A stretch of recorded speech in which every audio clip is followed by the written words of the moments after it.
Coming to you from the international headquarters of ScottieDTV, but I was at 2020 Cruisin The Coast, and I came across the 1972 C10 I think y'all are going to like. Let me get the camera turned around, we'll take a quick look at it. John, what a cool truck. Tell me a little bit about it, brother. Well, it's a 1972 Chevrolet truck that I acquired from my brother-in-law after he had passed away. And we took this thing down, and I wanted to build it like he would have. So how long did he have the truck? He bought it 2 months before he passed away. And it was just a cab and a frame and 2 doors. And he had this whole idea of making a Pro Street pickup truck out of it. That's correct. Yeah. And I took the thing and put twin turbos in the front, and we run around about 3 years with it. And we decided to do a little change up, so we removed the turbos and put them in the back and installed the air conditioning to the front. Right on. So my wife really liked that. We can do a lot more cruising. Well, that's the issue with the Yukon too, is anytime you start putting them turbos under the hood, it's hard to get that heat out of there. And then it's very cool when you can mount them in the bed like that and you can see all that. Yeah, the heating was a real big issue, and it really worked good on the back roads, but on the interstate it wasn't doing very well. So that was one of the bigger decisions to make it work in that order. What kind of suspension and all's up under it? Well, it's got the factory trailing arms under it. We modified them. I changed some pinion angles on it. We put some 12-inch wheels under it. Put a 350 gear in it with 35 splines. We put a turbo 400 in it. And actually the motor, going to the motor, it's actually a 427 69 model. Oh, wow. And we done a 4.7 swap on the cam, put an E85 on it. Of course, it's run off a Mega Squirt. Right. And my friend Dale Herm is automotive over at Theodore, and Les Blackburn, they really helped me out with tuning issues on this. Did it dyno?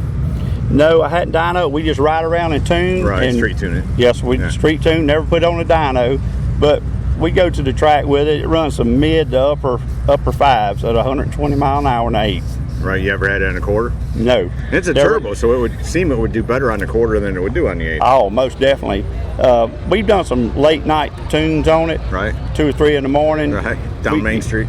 We won't say which Main Street, but down Main Street. That's right. Yeah. We actually hit 166 miles an hour just street tune, just running it up at 6,200. Oh, so wow. it pulls really well. It holds the ground really well. Awesome, man. Tell me a little bit about the interior. Well, a friend of mine, Buck Hudson, out in Grand Bay, and he done all the interior in it, and he done a real good job on it. Right, it's all business in there. Oh yeah, comfortable but business. Yes, got air sir. Conditioned and all that, but right. It's not a big fancy custom type of interior. No, it's just your basic type. That's what we was looking for on this truck. We do have other builds in progress. We just do a lot of riding, you know, and just it's really comfortable. That's why you're at Cruisin The Coast, right? Yes, sir. We hit hit all the venues. This is actually we've hit the venues 3 years with this thing. We put about 5,000 miles on it a year. Did you do all the work yourself, brother? Yes, sir. I took it. Well, you know, of course, friends. I had a lot of friends help, but actually, I painted in a friend's shop. Over a period of about 2 months. What shape was it in when you got it? It was just, when I got the truck, it was just a cab, 2 doors, and a frame. Cool. Was there any rust issues or anything? Very little. We lucked out and found a good cab. I had to do a couple of rocker panels and 1 cab corner. Other than that, I mean, it's pretty solid. I want to give a big shout out to my wife. None of this would be possible for her.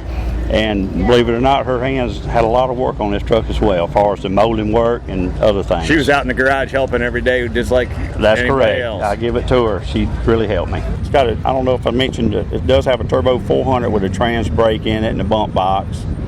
And what's the red and white? What are the colors? The red and white is actually a torch red. It's a Chevrolet torch red, and the white was just a basic Chevrolet white that we put on it. And before we run, let's just give your brother-in-law a big shout out. What was his name? Vince Kirkland. He had a paint body shop. Me and him been building cars for years together. And just one day, you know, he just had a massive heart attack, and he's no longer with us. So, unfortunately, man, it's just in this business, that happens a lot. You know, I mean, it's such a passion for people. It's not like they can retire from it. You That's know? true. So no, and then it was very cool of y'all to pick up the torch and carry it on. Right. Yeah. Beautiful truck, John. Again, thanks for giving me some time today, brother. Yes, sir. Thank you. So there you go, a 1972 Chevrolet C10 twin turbos mounted in the bed. How cool is that? From Cruisin The Coast 2020. Hope you all have enjoyed it. See ya!